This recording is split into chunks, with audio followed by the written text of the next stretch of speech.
Greetings and bienvenue, Midnight Crew. Thank you for returning to this broadcast. And welcome to new viewers joining us for the first time. If you like a video, then feel free to subscribe. True Stories thread. True Stories beat any creepypasta. Bonus points for footage or evidence. I met a dead person once. I rang my friend Amy's doorbell and an older woman answered and told me Amy was at dance class, but I could sit on the front porch and roll her yarn balls for her. Being 8, I did it and hanged out with the old lady for a few hours waiting for Amy. Amy didn't get back before I had to go, and so I left and came back the next day. I asked who the old lady was, and she said she didn't know. A few months later, we were at her house cleaning out her guest room, and I found a Polaroid of the lady I met. Amy said it was her great aunt, but she had been dead for 6 years. I told her about the porch meeting, and Amy shrugged and told me that seemed to happen. Apparently her aunt still visited, and they would smell her perfume or find her knitting stuff laying out. Guess she just didn't want to leave her family yet. Not paranormal, but has haunted me since. Driving with my best friend in a suburban area, being low-key in the neighborhood. The area was still being built and some parts were empty cul-de-sacs. A dead-end street shaped like a balloon with homes making the outline of the curve. We drive the length of the cul-de-sac and are aimlessly heading back the way we came. When we reach the cul-de-sac entrance, where the road becomes straight again, a cat is suddenly in the road directly in front of my car. I swerve and stop. We look at the stupid cat and my friend goes, "Dude, we just got kitty-catted." Or some dumb made-up word. I see now that the cat is a cardboard cutout of a crudely drawn cat attached to a piece of wood. My friend gets out and starts making a fuss. "Come on out, brats, let's go." I guess he assumed it was young teenagers pulling a prank. He would never actually fight someone over something so dumb, just trying to look tough. I get out too and light a cigarette and go around the passenger side and kick the cardboard cat over. The car was angled left and parked with both passenger and driver doors open. We hang around like that and smoke a cigarette, but no one shows. It was fairly late, so the houses were also lifeless. After a smoke, we kick the cardboard away and turn towards the car. My friend sits in the passenger seat. We were right next to it, and I go around the back. As I'm heading towards the trunk, I see through the rear windows into the back seat, and a man is laying half on the seats and half where your feet would go. I flip out and scream at my friend, "Someone's in the car." My friend first looks back, then jumps up and out of the car. The guy in the back got up really fast and in a split second jumped out of the car from the rear driver's side door and hauled ass down the street. We got in the car and tried to follow him, but he disappeared among the empty lots. I always check my back seat now, no matter what time or situation. A true story that happened to me about a year ago-ish, sitting on the couch with 2 friends and my sister. From where I am, I can see down the hall towards my room, and across from it, my mother's. Chilling, listening to their conversations, and I, for no reason, look down the hall, see a woman in a red 50s. I'm going out with my friends for lunch. Dress, walk from my mom's room to mine, and push the door open. The door was pushed open. I saw it get pushed open. I thought it was my mother getting cat food because I kept it in my room. She has a cat food bowl in her room too. Still looking for about 30 seconds, not hearing the cat food bag rustling, wondering why she hasn't come out yet. See a shadow on my wall next to my gecko tank with a hand reaching towards the tank. But I didn't see a hand. Considering the only light in my room was on my gecko tank, I figured I'd see a hand. No hand. Screw it. I'm gonna see what's going on. Go towards my room and open my door. No one is in there. Didn't take my eye off of it for more than 3 seconds to get off the couch. WTF.jpg. Look in my mom's room. Remembered she was passed out drunk and wearing a green nightgown. Passed out snoring a storm. Super WTF.jpg. Searched the whole house for someone. No one. Told friends on the couch, and one of them said that I had a petrified look on my face looking down the hall. I don't remember changing my facial expression. Subconsciously knew it was strange maybe. Tried to replicate the shadow on the wall, but couldn't. It was the size of a hand that was touching the wall. I could only get my shadow to be huge and bulbous, and my hand was in plain sight of the couch the whole time. Brought my 2 Labradors toward my room because Alol dogs are ESP sensitive.mpeg. They wouldn't enter my room, fighting my trying to pull them in. They never do that. Didn't sleep there for the night. Told my downstairs roommates about it. Friend and friend's girlfriend. She lived in the Philippines for a while. Told her my story and her eyes widened, saying she had a dream a couple nights ago telling her to cover her mirrors again. WTF. Slept downstairs. Maybe I'm just dumb, but did I miss something here? A woman in red type ghost trying to steal lizards and a girl with mirror problems that seems in no way connected to the woman in red. I hate it when stories are confusing. The girl being told to cover her mirrors is relevant because in many Asian cultures, mirrors are basically ghost magnets. Dad is a farmer. Small farm, 89 cows, Danish red Holstein. He's an ecologist, which means no chemicals and synthetic food. Dad is old-fashioned, which means we put the milking machines on manually, no robots. We make the cows go into the milking booths by dropping craft fodder, no idea what the English word is, it's cow candy, into the tray in front of them. We do this by pulling triangular handles tied to ropes. After being milked, cows are let into the barn. Cows love craft fodder. Unless you chase them out, they tend to just stand around eating any spare craft fodder left by the other cows. Dad closes the gate to prevent cows from entering the milking area and crapping all over the place after we're done there. Gate is hydraulic, so to prevent cows from pushing it open, we use a screw to lock it. The screw is tied to a rope nailed in the wall to prevent it from getting lost. Cows are cows, chill and not particularly intelligent. We start having problems with the gate suddenly being open in the morning and cow feces being all over the milking area. The craft fodder supply is also lower than it was the night before. Mum keeps claiming that Dad is forgetting to lock the door while he claims to clearly remember doing it. He notices that the rope tied to the screw holding the gate is all wet and sticky, as in the handles to the ropes delivering craft fodder. As he told me later, one of the cows is apparently an evil genius. It had figured out to roll its tongue around the rope, pulling up the screw and pushing open the gate. Then it would roll its tongue around the handle, pull the rope down and eat craft fodder all night. Cows aren't supposed to be that clever. True story, not paranormal, and sadly not that scary if you weren't there. About 2 years ago, I was doing a 4-day road trip with a friend in Alsace as we were living only a few hours away in Germany. On the first evening, we were looking for a place to park the car and eventually sleep there, so we were cruising around the smallest country roads we could find. It was already getting dark, and we were following a road that led into a forest. After about 5 minutes of driving, we stood in front of a huge fence with a watchtower. As we checked the map, we noticed several small areas that were blocked out, so we probably found a restricted military area. A little bit creeped out, we headed back and looked for another place to stay. Maybe 15 minutes later, we found our place to stay, just off the barely frequented country road and next to some field. It was really idyllic, and the slight weirdness of the military zone passed. We grabbed some food and wine and hung around the car for an hour or so. We noticed some sort of generator sound in the background and assumed there was a party going on, as there was also some faint music. We decided to get back in the car to sleep. When I was just drifting off into sleep, I heard a huge bang, but didn't really care for it because it seemed rather far away. My sleepy brain noticed that the music had died before finally falling asleep. I suddenly woke up from a bright light shining into the car and my buddy moving. We were both still half asleep and quite shocked when somebody knocked pretty hard on the door next to me. When I opened up, there was a pretty messed up looking guy in an old training suit who said something in French, really loud, almost screaming. Me and my buddy just stuttered some shit when he interrupted us with, "Do you speak German?" "Yes," I said briefly. "Did you guys hear a shot?" "No?" "All right." He quickly walked back to his car where another guy sat on the back seat with a huge, dangerous-looking dog. Maybe he was checking for witnesses. That was the first thing that was going through my mind, and we didn't check any newspapers to see if anything happened that night. But if that guy really shot someone, he must have been really dumb, or at least really trusting to just let us go after that brief no. Or maybe he thought, 2 Germans sleeping in a car. No big threat. I suppose it's more logical that they were looking for the person who had made the shot. And he figured it couldn't have been you since you were just a couple Germans sleeping in a car, probably in your 20s, half awake and not looking the part. True story thread, eh?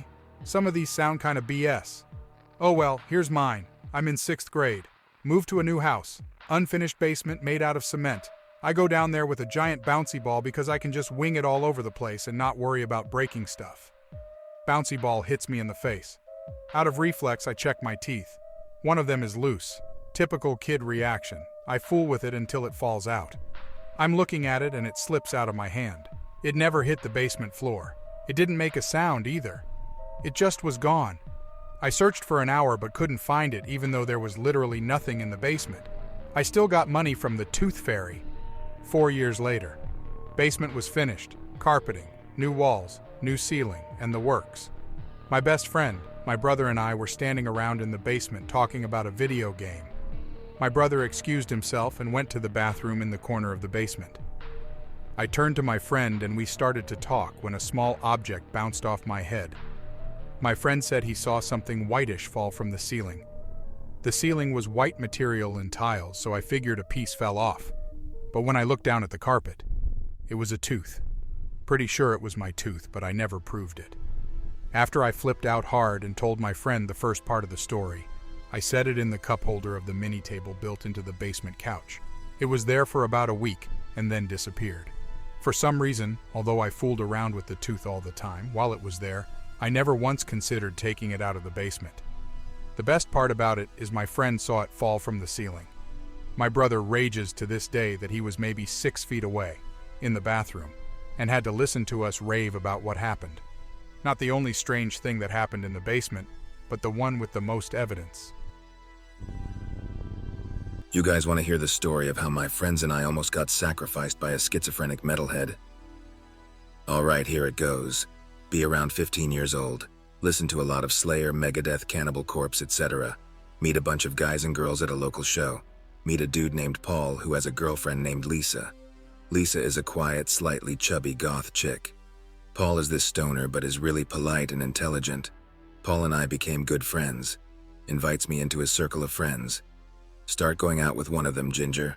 All of us get along, go to movies and cause mischief, etc. 1994 passes, we all go into 11th grade. Circle of friends closer than ever. We all go to the release of the new Cannibal Corpse album, we're all pumped. Meet this weird dude named Thomas. Was always off-put by Thomas, just seemed off. All of us head back to my place. We notice someone trailing behind us in the mall. Sure enough, it's Thomas. Asking if he can hang out, Paul and I don't see why not. Sitting in the basement, drinking some soda and listening to the new album. All of a sudden I hear Ginger yelling from the bathroom.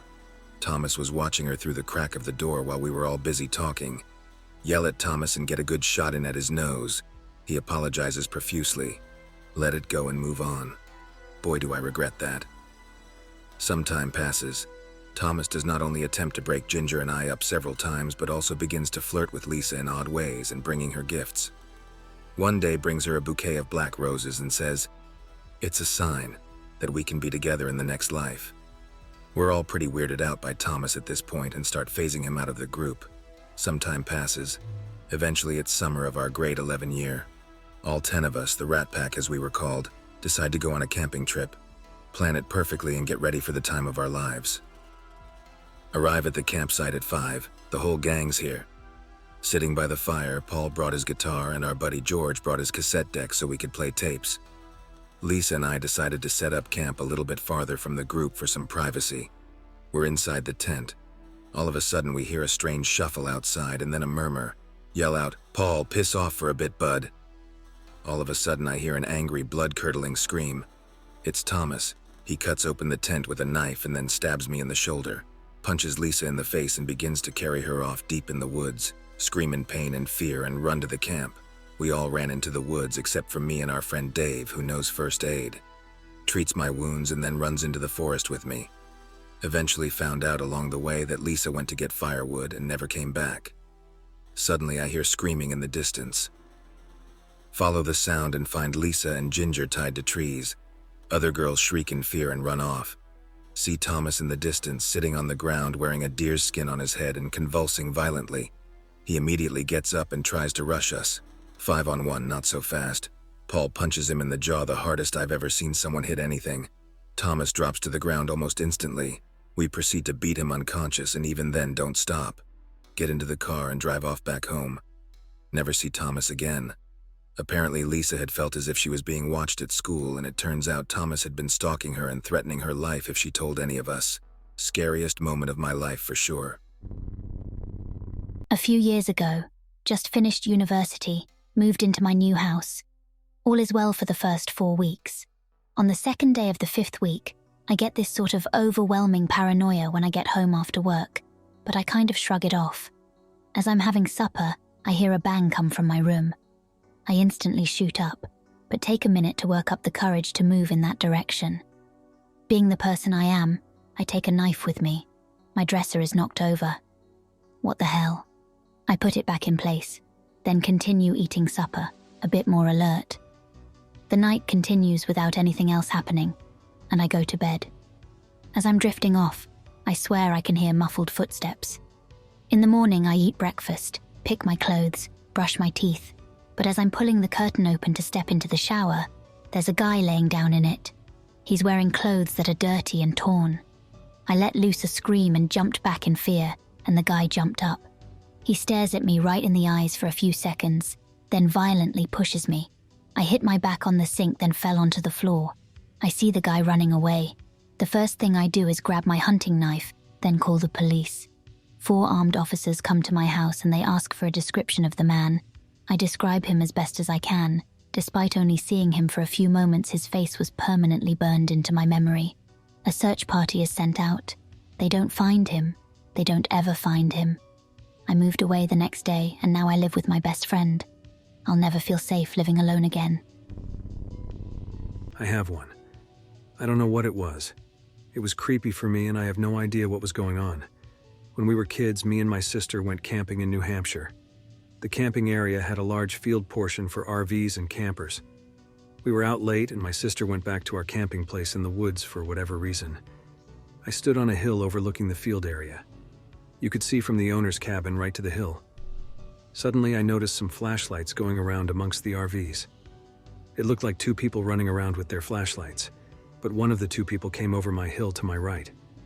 His flashlight was bright and he was just shining it at me. He looked like he had tactical gear on, and perhaps even had a gun. He just stayed there, walking slowly towards me, that bright light blinding me, not saying one word. I was a kid, so for whatever reason I didn't say anything to this person like, "Hey, what do you want?" or anything like that. He stood there a moment, blinding me, then turned away and ran back down the hill.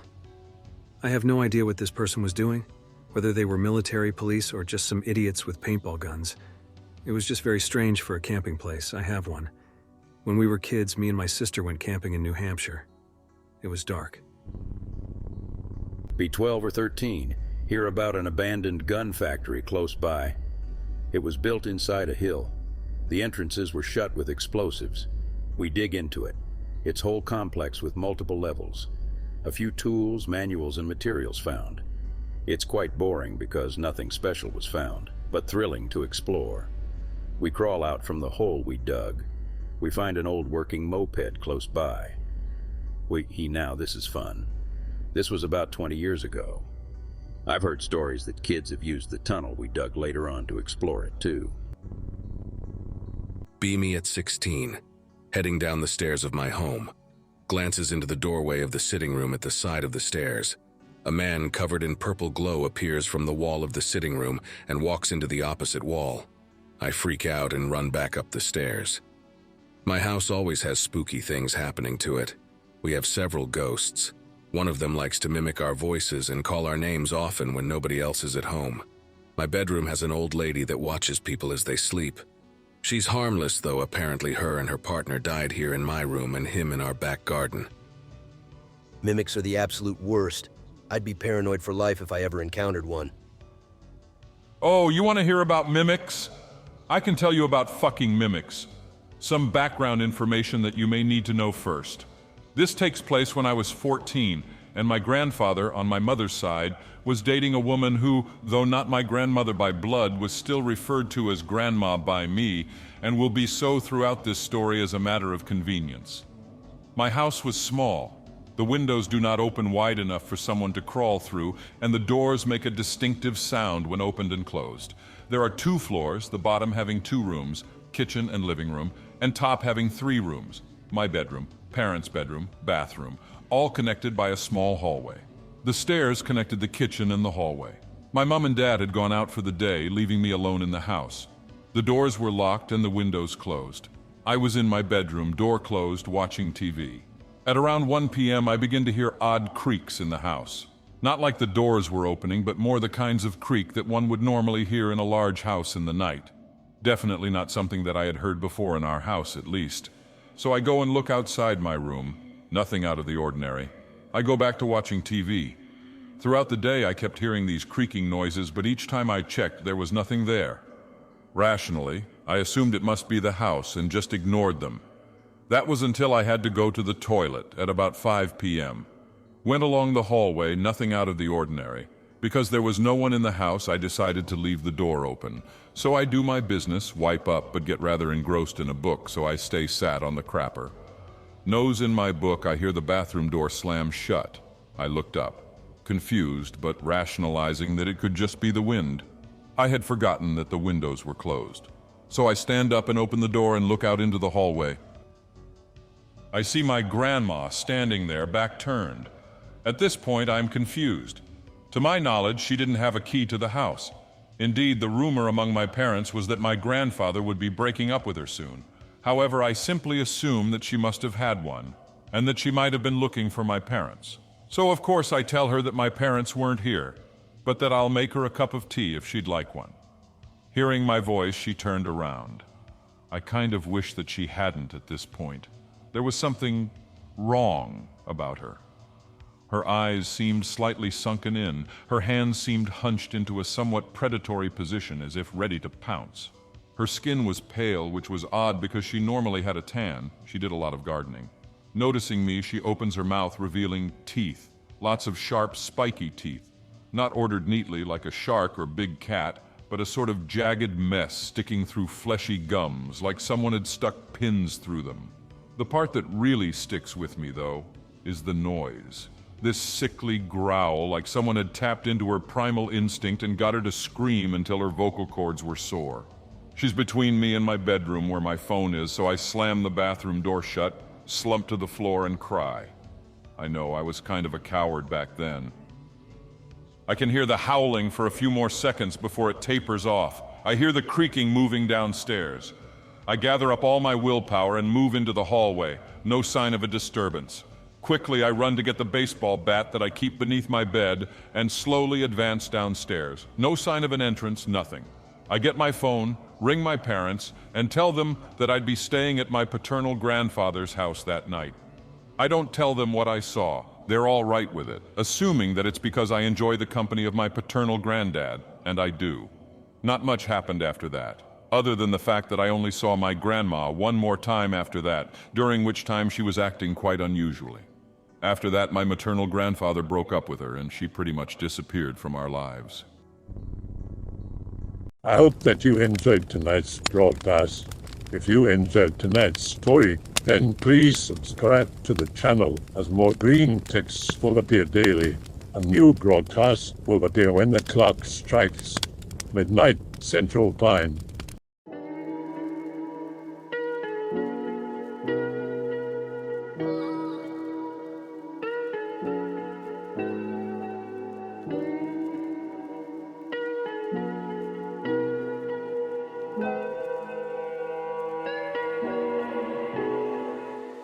Remember to check out the Odyssey page in the description for a second archive of the channel's videos.